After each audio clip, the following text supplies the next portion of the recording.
ये आ जाइए illustration number 10 में। इससे पहले वाला आप लोग देख के आए होंगे कि फॉर्म 57 का फॉर्मेट किस तरह से होता था, वो वीडियो लेकर के आए होंगे, तभी आप लोग को समझ में आएगा, अदरवाइज नहीं आएगा। तो पहले वो वाली वीडियो देख लीजिए कि फॉर्म 57 किस तरह से बनाते हैं, उसके बाद हम लोग ये देखेंगे। तो चलिए स्टार्ट करते हैं। X limited went into voluntary liquidation on 1 अप्रैल 2021। तो इस डेट को लिक्विडेशन हो रही है इस कंपनी का, एक्स लिमिटेड का। उसके बाद the following balances extracted from its books on that date. तो इस डेट में यहाँ पे इसका बैलेंस दे रखा है, जिसमें मशीनरी का दे रखा है 90,000, लीज होल्ड प्रॉपर्टी है। उसके बाद स्टॉक दे रखा हुआ है, उसके बाद डेटर दे रखा हुआ है, उसके बाद हम लोग को इन्वेस्टमेंट दे रखा हुआ है, फिर कैश इन हैंड दे रखा हुआ है, उसके बाद प्रॉफिट एंड लॉस का डेबिट बैलेंस, फिर शेयर कैपिटल में दे रखा हुआ है 24,000 इक्विटी शेयर ऑफ ₹10 ईच, और डिबेंचर में दे रखा है सिक्योर्ड बाय फ्लोटिंग चार्ज। तो डिबेंचर में सिक्योर्ड बाय फ्लोटिंग चार्ज है, तो इसके लिए भी हम लोग का लिस्ट होता था, उसके हिसाब से करेंगे। फिर बैंक ओवरड्राफ्ट है, उसके बाद हम लोग को दे रखा है क्रेडिट।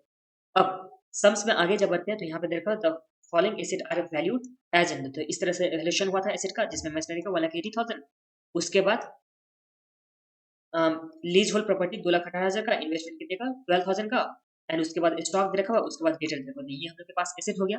अब सम्स में क्या बोला, the bank overdraft is secured by deposit of title deeds of leasehold property. तो देखिए जो बैंक ओवरड्राफ्ट हम लोग को लायबिलिटी यहाँ दे रखा हुआ है, ये रहा बैंक ओवरड्राफ्ट का, ये लीज होल्ड प्रॉपर्टी जो यहाँ दे रखा हुआ है, इससे क्या है सिक्योर्ड है। ये तो हम लोग का फिक्स चार्ज हो गया। तो बैंक ओवरड्राफ्ट से यहाँ पे लीज होल्ड प्रॉपर्टी को बेच करके जो भी 2,18,000 आएगा, तो उसमें से सबसे पहले किसका पेमेंट करना होगा, तो हम लोग को बैंक ओवरड्राफ्ट का पेमेंट करना होगा। तो ये समझ में आ गया आप लोग को। तो ये हम लोग का फिक्स चार्ज का हो गया। There were preferential creditor amounting to 3,000 which were not included in the creditor of 60,000। तो जो हम लोग का क्रेडिटर यहाँ पे 60,000 का दे रखा हुआ है, इस 60,000 में 5,000 का प्रेफरेंशियल क्रेडिटर नहीं है। इसमें इसमें 5,000, सॉरी 5 नहीं 3 था ना, ये जो 3,000 का प्रेफरेंशियल क्रेडिटर है ये इसमें इंक्लूडेड नहीं है, तो मतलब ये एक्स्ट्रा से दे रखा हुआ है समझ। फिर प्रिपेयर करना है स्टेटमेंट ऑफ अफेयर्स, हम लोग को स्टेटमेंट ऑफ अफेयर बनाना है, मतलब फॉर्म 57 हम लोग को बनाना है। To be submitted to meeting the member and creditors. Creditor और मेंबर की मीटिंग बताना है कि फॉर्म 57, तो ये हम लोग को बनाना है। चलिए बनाते हैं। आप लोग को फॉर्म का फॉर्मेट तो पता है ना, तो चलिए स्टार्ट करते हैं। Illustration number 10, statement of affair,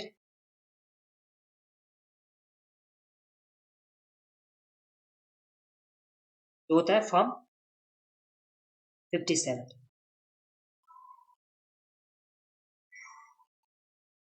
estimated to produce, यहाँ होता था पर्टिकुलर, जिसमें हम लोग लिखते थे एसेट नॉट स्पेसिफिकली प्लेस्ड। तो कौन कौन सा एसेट स्पेसिफिकली प्लेस नहीं है, तो चलिए वो लिखते हैं यहाँ से हम लोग। देखिए एसेट सबसे पहले क्या आ गया, मशीनरी आ गया 1,80,000 का, तो यहाँ लिखेंगे हम लोग मशीनरी 1,80,000। उसके बाद क्या क्या दे रखा हुआ, इन्वेस्टमेंट दे रखा हुआ, बिकॉज यहाँ पे लीज होल्ड प्रॉपर्टी के बारे में क्या बोला था कि ये स्पेसिफिकली प्लेस, तो इससे तो हम लोग लेना नहीं, तो यहाँ पे इन्वेस्टमेंट, इन्वेस्टमेंट कितने का दे रखा हुआ, तो 12,000 का, तो यहाँ पे लिखेंगे हम लोग 12,000 का इन्वेस्टमेंट दे रखा हुआ। अब उसके बाद इन्वेस्टमेंट के बाद दे रखा हुआ हम लोग के पास स्टॉक 6,000 का, तो यहाँ पे लिख दीजिए स्टॉक, ये दे रखा हुआ है 6,000 का। स्टॉक के बाद डेटर है 1,40,000 का, तो यहाँ लिखेंगे हम लोग डेटर 1,40,000 का। तो ये तो हम लोग का एसेट नॉट स्पेसिफिकली प्लेस है। अब इसमें देखिए बैंक बैलेंस भी है या कैश है दे रखा हुआ है, तो यहाँ पे हम लोग को तो कैश इन हैंड दे रखा हुआ है, जो कितने का दे रखा हुआ है 3,000 का, तो ये हम लोग कैश भी लिख देंगे। यहाँ आ जाएगा हम लोग के पास कैश, ये कैश कितने का आ गया 3,000 का आ गया। तो ये asset specifically not specifically place में, इसका बैलेंस देख लीजिए टोटल कितना करके आता है। तो टोटल जो भी बैलेंस होगा वो हम लोग नेक्स्ट वाले कॉलम में लिख देंगे। तो यहाँ पे 1,80,000 प्लस 1,20,000 प्लस 6,000 प्लस 1,40,000 प्लस 2,000, तो ये हम लोग का बैलेंस कितना आ जाता है,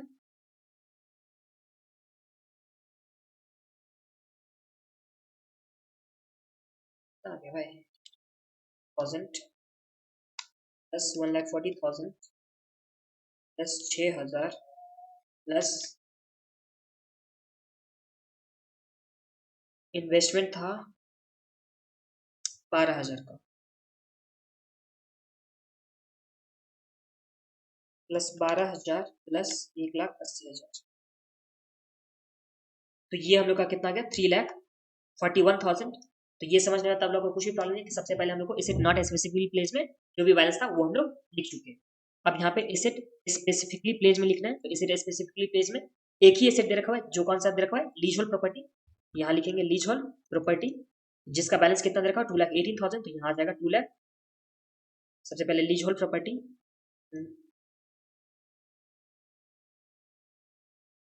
लीज होल्ड प्रॉपर्टी जिसका बैलेंस कितना दे रखा है, तो बैलेंस दे रखा है 2,80,000 जो एस्टिमेटेड रियलाइजेबल वैल्यू होता था।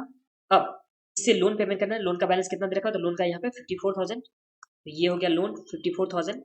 तो यहाँ पे डिफिशियंसी कुछ आएगा, देखिए ये तो हम लोग का होता था एसेट्स, ये जो एसेट हो गया, एसेट हो गया। उसके बाद एस्टिमेटेड रियलाइजेबल वैल्यू, तो ये रियलाइजेबल वैल्यू 2,18,000 है। उसके बाद जो लोन का अमाउंट दे रखा, तो ये तो लोन हो गया, और यहाँ पे क्या होता था डिफिशियंसी, तो देखिए एसेट से रियलाइज हो रहा है 2,18,000, जिसमें से लोन का 54,000 ही जा रहा है, तो यहाँ पे डिफिशियंसी होगा, तो आंसर इज नो। तो यहाँ क्या होगा, सरप्लस होगा, तो सरप्लस कितना बचेगा, तो 2,18,000 माइनस 54,000, तो हम लोग का सरप्लस कितने का आ गया, तो ये आ गया 1,64,000 का सरप्लस हम लोग के पास आ गया। तो इसे स्पेसिफिकली प्लेस वाला भी हो गया, इसे नॉट स्पेसिफिकली प्लेस भी हो गया। तो चलिए इसका समरी हम लोग करेंगे, तो यहाँ पे लिखिए समरी। समरी में एसेट नॉट स्पेसिफिकली प्लेस जिसका बैलेंस कितना है 3,41,000, यहाँ पे आ जाएगा 3,41,000। और यहाँ नीचे देखिए एसेट स्पेसिफिकली प्लेस,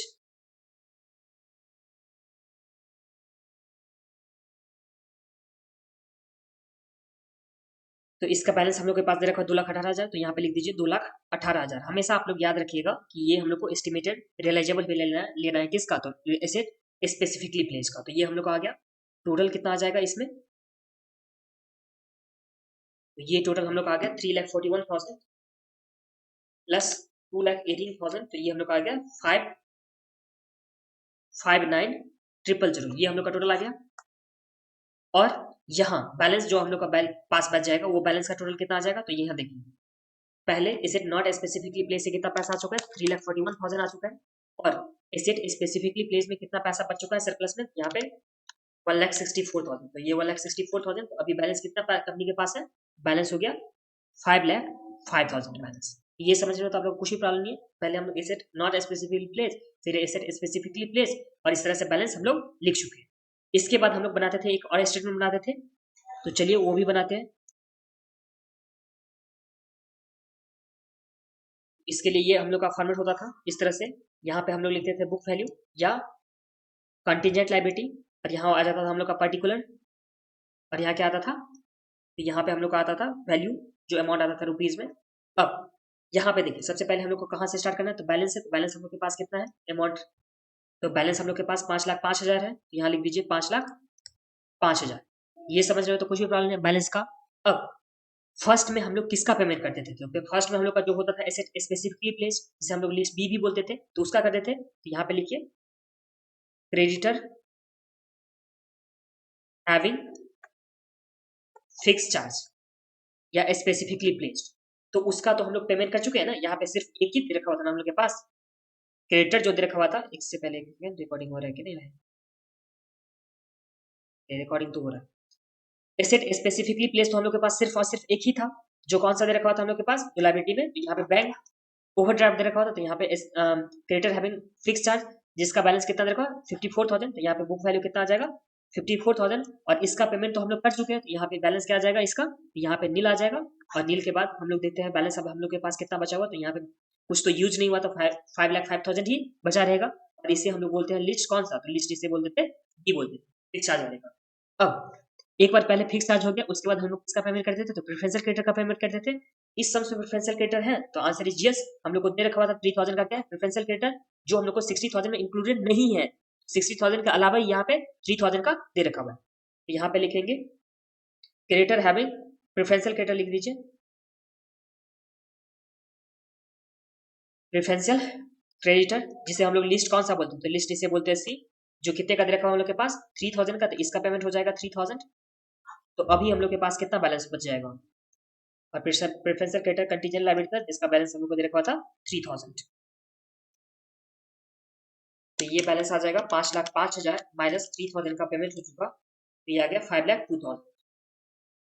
ये समझने में तो आप लोग को कोई प्रॉब्लम नहीं होगा प्रेफरेंशियल क्रेडिटर। अब प्रेफरेंशियल क्रेडिटर के बाद क्या होता था, तो एसेट हैविंग फ्लोटिंग चार्ज, आप चेक करिए कीजिए इसमें फ्लोटिंग चार्ज का दे रखा हुआ था कोई क्या, तो यहाँ पे फ्लोटिंग चार्ज, हाँ एक दे रखा हुआ हम लोग के पास डिबेंचर है, डिबेंचर किस पे है फ्लोटिंग चार्ज पे, जिसका अमाउंट कितना रखा 1,50,000, तो डिबेंचर हैविंग फ्लोटिंग चार्ज, तो कितने का दे रखा हुआ है इसका बैलेंस, तो ये हम लोग को दे रखा है 1,50,000 जो बुक वैल्यू है, और यहाँ 1,50,000 भी इसका क्या हो जाएगा, पेमेंट हो जाएगा। तो अब हम लोग के पास कितना बैलेंस आ जाएगा, और इसे बोलते हैं लिस्ट डी बोलते हैं। फ्लोटिंग चार्ज वाले को लिस्ट हम लोग कौन सा बोलेंगे, डी बोलेंगे। देखिए इस टाइम में कितना आ गया, माइनस 1,50,000 करेंगे तो ये आ गया 3,52,000 बैलेंस में। अब जब हम लोग किसको पेमेंट कर देते थे, फ्लोटिंग चार्ज वाले को, तो फ्लोटिंग चार्ज वाले का पेमेंट करने के बाद हम लोग किसको पेमेंट करेंगे, तो हम लोग करेंगे अनसिक्योर क्रेडिटर को। तो यहाँ लिखिए अनसिक्योर क्रेडिटर, क्रेडिटर, और यहाँ इस टाइम में तो डेफिशिएंसी नहीं आया था जब हम लोग ये थे एसेट स्पेसिफिकली चार्ज, तो इस टाइम में डेफिशिएंसी नहीं आया था। अगर डेफिशिएंसी यहाँ पे रहता कुछ, तो उस डेफिशिएंसी को भी हम लोग यहाँ क्या करते ऐड करते, बट डेफिशिएंसी तो है नहीं, डायरेक्ट हम लोग लिखेंगे। तो क्रेडिटर देखो है 60,000 का, ये तो 60,000 हम लोग डायरेक्ट लिख देंगे। तो यहाँ पे 60,000 का पेमेंट हो जाएगा, और इसे बोलेंगे लिस्ट ई, और फिर इसका बैलेंस हो जाएगा हम लोग के पास। तो बैलेंस कितना हो जाएगा, 352,000 माइनस 60,000, तो ये आ गया 292,000 का बैलेंस। अब 292,000 के बाद हम लोग देखते हैं यहाँ पे क्या दे रखा हुआ है, तो हम लोग के पास equity share capital, equity share capital भी नहीं दे रखा, हाँ इक्विटी शेयर कैपिटल देखो 2,40,000 का, प्रेफरेंस शेयर कैपिटल नहीं है, तो प्रेफरेंस शेयर कैपिटल में चलिए लिख देते हैं एक बार। अनसिक्योर्ड क्रेडिटर का बैलेंस था यहाँ पे 60,000 का ही था बुक वैल्यू, तो यहाँ पे प्रेफरेंस शेयर होल्डर, जिसे लिस्ट क्या बोलते थे, तो लिस्ट बोलते थे इसे एफ, और यहाँ तो कुछ है नहीं, तो इसका बैलेंस भी हम लोग का सेम ही हो जाएगा, जो 292,000 का आ जाएगा। फिर इसमें से हम लोग करेंगे इक्विटी शेयर होल्डर, तो इक्विटी शेयर होल्डर हम लोग के पास कितने का दे रखा है, तो यहाँ पे दे रखा है 2,40,000 का इक्विटी शेयर होल्डर। चलिए पेमेंट करते हैं, टू इक्विटी शेयर होल्डर जिसे बोलते हैं लिस्ट जी बोलते हैं, तो लिस्ट जी हो गया, और यहाँ पे 2,40,000। अब जो बैलेंस बचा वो हम लोग का क्या आ जाएगा, सरप्लस आ जाएगा। शेयर होल्डर में तो कुछ था नहीं, और इक्विटी शेयर होल्डर में 2,40,000।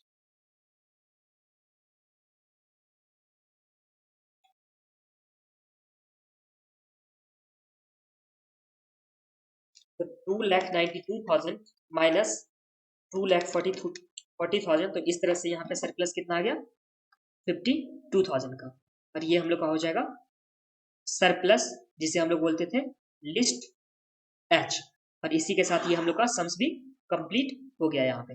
तो आप लोगों को समझ में आ गया। देखिए हम लोग कैसे किए, सबसे पहले एसेट नॉट स्पेसिफिकली प्लेस से स्टार्ट किए, जो एसेट दे रखा होता है एसेट नॉट स्पेसिफिकली प्लेस में वो लिख दिए, फिर एसेट स्पेसिफिकली प्लेस में लोन का अमाउंट माइनस करने के बाद उस दोनों के बाद उसके बाद हम लोग समरी लिखे थे उसका, फिर हम लोग ये स्टेटमेंट बनाए थे जैसे जैसे हम लोग नॉर्मली पेमेंट करते जा रहे थे उसी तरह से पेमेंट का हम लोग यहाँ पे शेड्यूल किए। जैसे सबसे पहले होता था फिक्स चार्ज वाले का, तो फिक्स चार्ज वाले का लिस्ट कौन सा था, तो बी।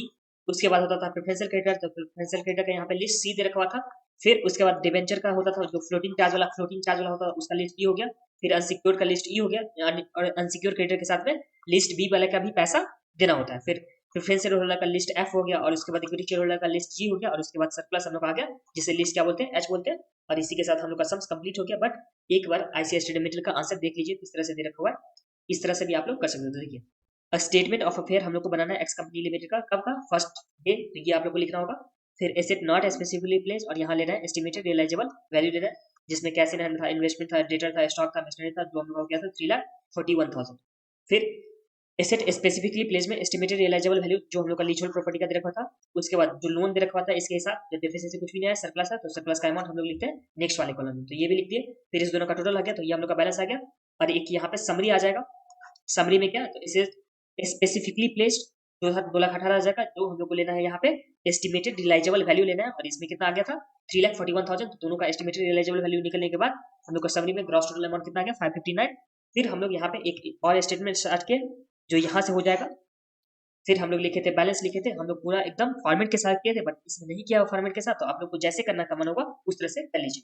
जैसे एसेट स्पेसिफिकली प्लेस में तो नील आ जाएगा, इसमें कुछ था ही नहीं, तो ये माइनस करने के बाद हम लोग का बैलेंस कितना गया 5,02,000। फिर उसके बाद प्रेफरेंशियल क्रेडिटर को हम लोग पेमेंट करेंगे। देखिए स्पेसिफिकली प्लेस वाला में तो कुछ था नहीं, तो उसमें तो नील था। उसके बाद हम लोग प्रेफरेंशियल क्रेडिटर का पेमेंट किए, फिर फ्लोटिंग चार्ज वाले का पेमेंट किए, फिर सिक्योर वाले पोर्शन का पेमेंट किए। फिर यहाँ पे नहीं दे रखा था हम लोग के पास, क्या नहीं दे रखा था प्रेफरेंशियल होल्डर, तो यहाँ पे रेट दे रखा था इक्विटी शेयर होल्डर, तो उसका पेमेंट किया, तो यहाँ पे सरप्लस आ गया 52,000। और इसी के साथ हम लोग का सम्स इलस्ट्रेशन नंबर 10 कंप्लीट हुआ। अब हम लोग नेक्स्ट वीडियो में देखेंगे इलस्ट्रेशन नंबर 11।